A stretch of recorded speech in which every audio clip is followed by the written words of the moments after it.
po. Tao po.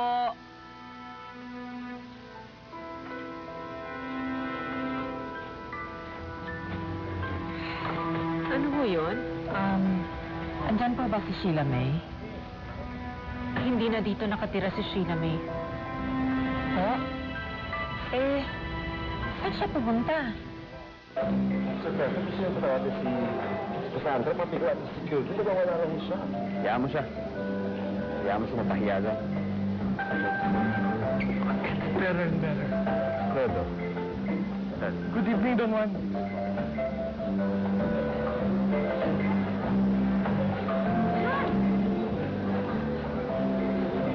Cassandra.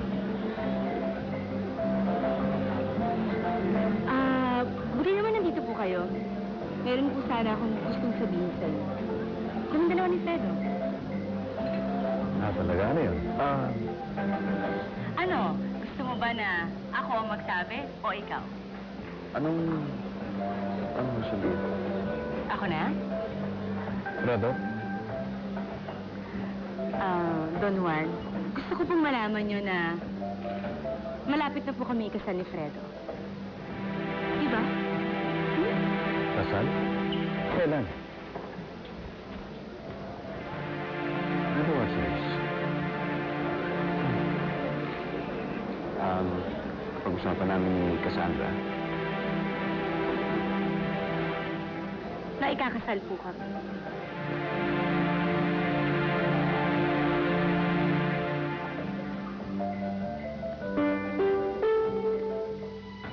Sigurado mag-aalala si Fredo pag nalaman niya to.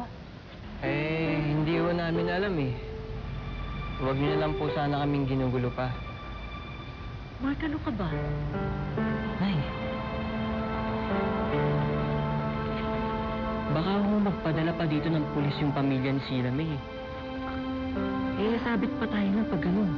Di ba siya yung kusang umalis? Ganun siya doon. Nananahimik na ho kami dito. Huwag yun na ho sana kaming ginugulo pa.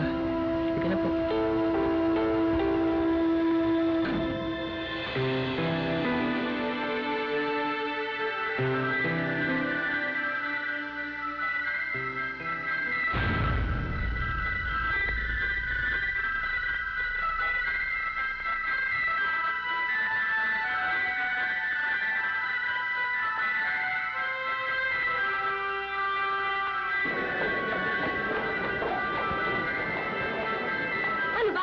Ano ba?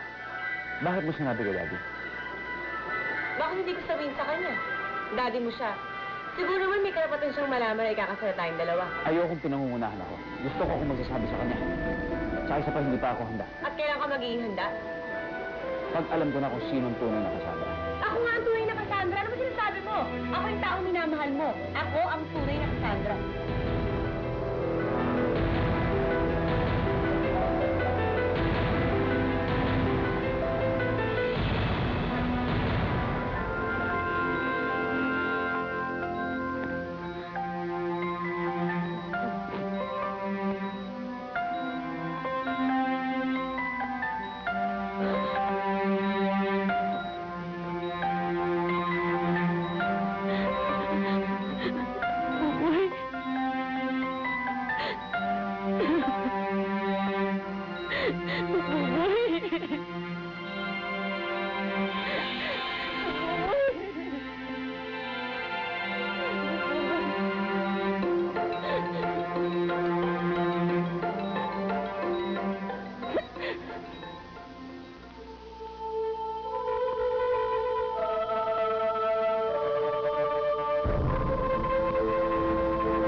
Ang halik mo. Hindi yan ang halik ni Jessica.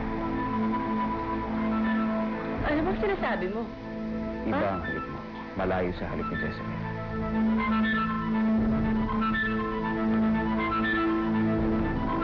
Bilang pasasalamat sa patuloy niyong pagtangkilik sa